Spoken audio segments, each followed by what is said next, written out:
पीछे से मनके से लेकर सीधा अपने जीवात्मा को वहां पर पूरा प्रकाश लाए, तब वो ब्रह्म तत्व पहुंच गए। इसीलिए कहा गया कि उलट नाम जब जाना पालनी ब्रह्म समाना, यही क्रिया गुरुमाला नाम को करने के लिए कही।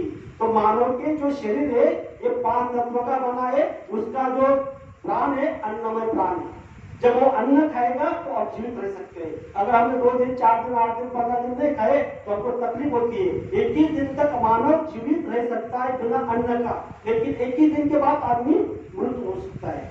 ये शास्त्रों में भी लिखा है, संत महात्मा ने भी कहा है, ग्रंथों में भी लिखा है। फिर 5 तत्व का शरीर को जब हम यही रहने देते, ये क्रिया को हमको गुरुमानव बता रहे कि 5 तत्व जो है ये शरीर जो मनुष्य का बना हुआ है, जल पृथ्वी अग्नि वायु आकाश का, ये जो पूरा ये सापड़ा है यही रहेगा। इसमें से जब जीवात्मा निकलेगी वो लिंग शरीर में जाएगी। वो 17 तत्व का है। उसका आहार कौन सा है? उसका आहार है सुगंध का।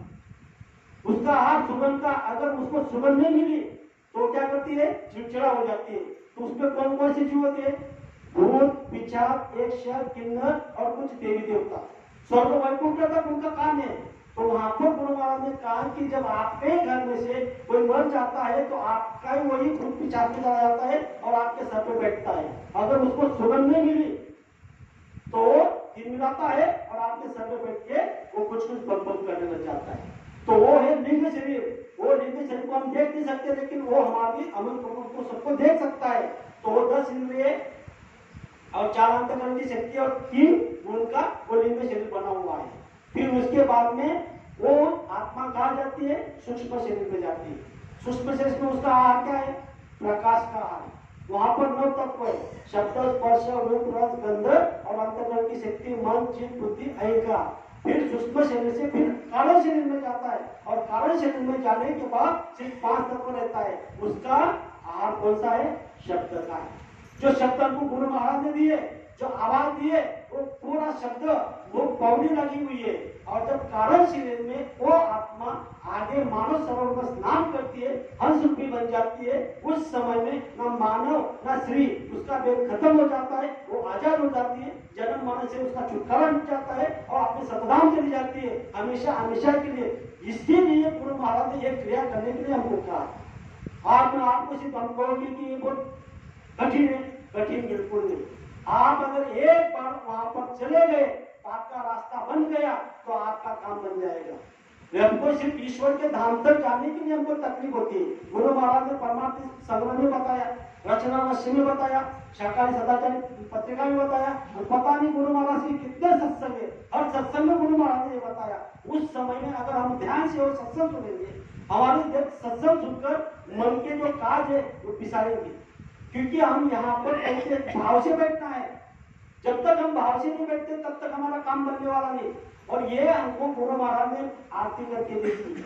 हम प्रार्थना बोलते लास्ट में जब हमारा सत्संग होता है या सिमरन ध्यान भजन होता है तो हर दिन हम प्रार्थना बोलते कौन सी? भाव सहित नित्य बैठे, भाव सहित विनय करो मैं दौड़कर दौड़े, सद्गुरु द्वार तुम्हारे, बिना घृत दीप आरती सांझो दो अखिल नमस्तारे। बिना घृत का मतलब क्या है?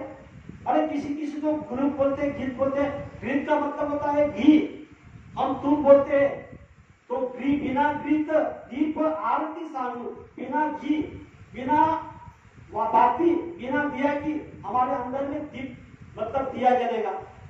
ये बात गुरु महाराज ने कहा। कैसा जलेगा? इसलिए गुरु महाराज ने कहा कि मन मार के मैदा करो, उसका निकालो तेल, बिना बत्ती का चिराग जले, देखो गुरु घर का खेल। आपने ही एक मंदिर में एक जो शरीर है मानव का, इसी में एक चिराग एक दिया जलेगा। जब वो दिया जल जाएगा, वो फोकस आपके अंदर में आ जाएगा तो पता नहीं आपके कितने कर्म नष्ट हो जाएंगे, आप पवित्र हो जाएंगे, आप साफ हो जाओगे।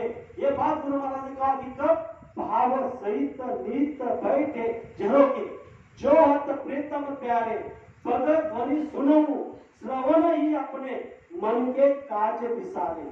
जागी सुरत पियत चरणामृत, पियत पियत हुई नारे, घंटा शंख मृदंग सारंगी बंसी बीन सुनारे, जय गुरुदेव की आरती करती गावत जय जयकारे।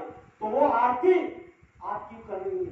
कौन करेंगे? स्वर्ग में किसी 33 करोड़ देवी देवता। जब आप यहाँ से जाओगे तो वो कहेगी कि देखो ये हमारी आत्मा आ गई। इन्होंने यहाँ पर खुलने का काम किया, सच्चा महात्मा के पास गई, इन्होंने मेहनत की, सिमरन किया, ध्यान किया, भजन किया, सब संसार की चीजों को छोड़ दिया और आप ये काम करने लगी। इसीलिए सच्चा काम है, इसको हम हल्के में मत करो। हम आपकी नकल करें, नकल छोड़ो, असल करने लगो। जब आप असल करने लग जाओगे तो सब आपको मिलेगा। लेकिन ये किसको नहीं मिलेगा? जो कामी है, क्रोधी है, लोभी है, इससे भक्ति ना हो। भक्ति करे कोई सुरमा, जात कुल वर्ण को, जात को खोना है, वर्ण को खोना है, कौन क्या करे इसकी तरफ देखना नहीं। जो कपटी है, जो क्रोधी है, जो ईर्ष्या करता है, जो अलग अलग अनाम शनाम कर्म करता है, माँ बाप की सेवा नहीं करता, वो भक्ति नहीं कर सकता। भक्ति के ये पहलू है, भक्ति की ये बात है कि हमारे घर में, हमारे परिवार में, हमारे समाज में, हमारे संगत में हमको कैसी रहनी देनी चाहिए। गुरु महाराज ने कहा कि आपको देखकर लोग बदल जाना चाहिए, ऐसी आपका चरण चाहिए, आपकी ऐसी वर्दी चाहिए, ऐसा आपका काम चाहिए। इस पर हमको फोकस डालना है। हमको गुरु महाराज ने छोटी छोटी बातें को इतना, गुरु महाराज ने कहा कि आप सिर्फ 54 लोगों, मैं 12 ना कुटाऊंगा।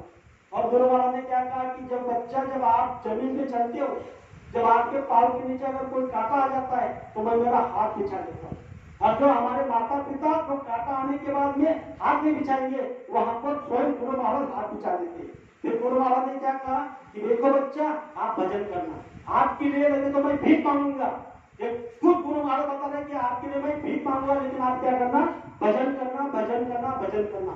और दुख, संकट, तकलीफ, मुसीबत की दवा गुरु महाराज ने भजन में जोड़ दी है।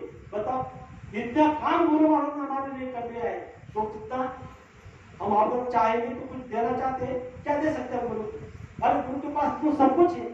गुरु को दादा गुरु ने सोने बनाने की युक्ति दी थी, सोना बनाने की युक्ति स्वयं अपने उनके गुरु ने दी थी।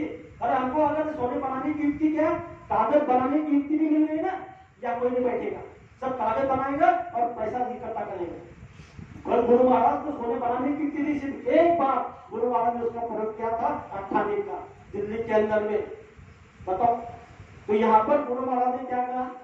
हम कुछ दे भी नहीं सकते और उनका ऐसा हम कभी कर सकते, क्योंकि कहा गया है ये तन इसकी बेलनी, गुरु अमृत की खान, शीश दियो गुरु मिले फिर भी सस्ता जाओ।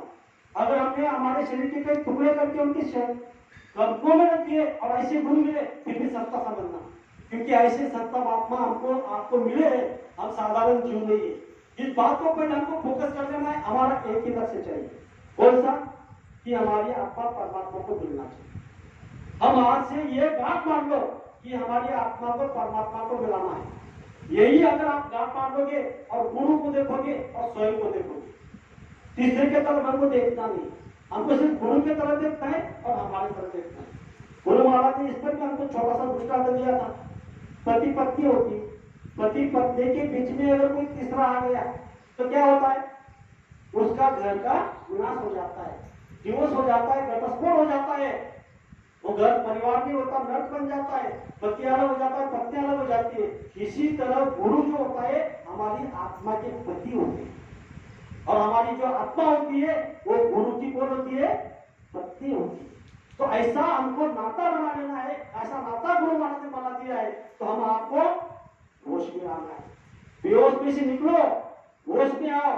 जब हम होश में आ जाएंगे और जब हमारी आत्मा और परमात्मा गुरु को मिलेंगी, तब हमको समझ में आएगा कि हम कहां से आए, क्यों आए, यहाँ पर क्यों आए, गुरु महाराज कितने मिला है। तब आपके अंदर में पवित्रता आ जाएगी। तो ये ऊंचा सत्संग है, सत्संग बताने के लिए बहुत ऊंचा है, लेकिन हमको थोड़ा समझने में कठिन लगता है। लेकिन एक बार अगर आपके अंदर में उतर गया और आपने अगर ठान ली और ये आपने एक लक्ष्य बना लिया कि नहीं, मुझे जो गुरु ने बताया है मैं वही काम करूंगा और गुरु का जो आदेश है वही मेरे सरमाथे पर रखूंगा। जब गुरु का आदेश आप सरमाथे रखोगे तो आपकी भक्ति बन जाएगी, अपनी ऐसी भक्ति बन जाएगी। भक्ति किसकी बनेगी? भक्ति बनेगी तलवार। तलवार मतलब इंसान को काटने की नहीं, आपकी कर्मों को काटने की। और भजन ढाल बन जाएगा। जो भी आपके ऊपर में कोई दुख संकट तकलीफ आएगी तो भजन ढाल बन के आपकी रक्षा करेगी। तो यह काम गुरु महाराज ने दिया है। मालिक का देश कहाँ है, मकान का है, ऊंचा मकान तेरा, कैसे मजल चढ़ू मैं, मालिक का मकान का है, ऊंचा है, इतना ऊंचा है, तो मैं मजर कैसे चढ़ू? मैं आड़ी खड़ी है चौकिया, किस अस्त्र से लड़ू मैं, किस शस्त्र से लड़ू मैं? मालिक का तो मकान ऊंचा है, ऊंचा मकान तेरा कैसे मजर चढ़ू मैं? आड़ी खड़ी है चौकिया, किस अस्त्र से लड़ू मैं, किस शस्त्र से लड़ू मैं? गुरु महाराज ने हमको अस्त्र भी दिया और शस्त्र भी दिया। आपको कौन सा अस्त्र दिया और कौन सा शस्त्र दिया?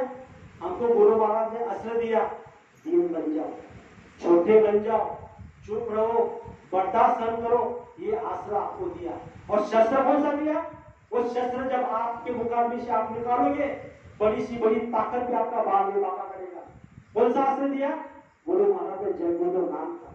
जब आप जय गुरुदेव नाम बोलोगे, आगे अगर शेर आ जाएगा फिर वो नीचे मुंडी करके वापस चला जाएगा। इतनी पावर, इतनी शक्ति गुरु महाराज ने जय गुरुदेव नाम पर दी है। अगर आप साधना में बैठ जाओगे, आपके पास में अगर कोई सर्प आ जाएगा और उस समय अगर आपको सर्प डरने वाला है, उस समय गुरु आज दाखिल हो जाएगी। बताओ, इतनी पावर गुरु ने हमको दी है। साधारण नाम दिया नहीं हमको, जय गुरुदेव नाम को आप हल्के में मत लो। और आप साधारण नहीं हो, पहले यही समझ लो कि आप बहुत उच्च कोटि के जीव हो। आप बहुत उच्च कोटि के मतलब उच्च महात्मा के उच्च शिष्य हो। आप साधारण नहीं हो। यहाँ जो सादा देवी का जो भगत होता है वो किसी को बोलने नहीं देता, और आपके अंदर में तो इतनी शक्तियां गुरु महाराज ने भर के रखी है, आपको क्या पता। लेकिन आप उसको जागृत तक करो, आप कम से कम उसको निर्मलता तो बनाओ। जब तक हम वो काम नहीं करेंगे तब तक आगे नहीं जा सकते। क्योंकि यहाँ पर जो भी हम काम कर रहे हैं मालिक के आदेश से करें, बताने के लिए बहुत है। हर दिन हम आपको थोड़े थोड़ी चीज हमको जितना हम हो सके उतना बताने की कोशिश करेंगे। हो सकता है कहीं ना एक शब्द भी बोलना चाहिए था, तो आपका छोटा बच्चा समझ के बात करना। आज के दिन इस समय में मैंने आपके सामने 2 शब्द रखी, तो आप सभी लोग गुरु आदेश का पालन करेंगे, सभी लोग प्रेम से कहेंगे जय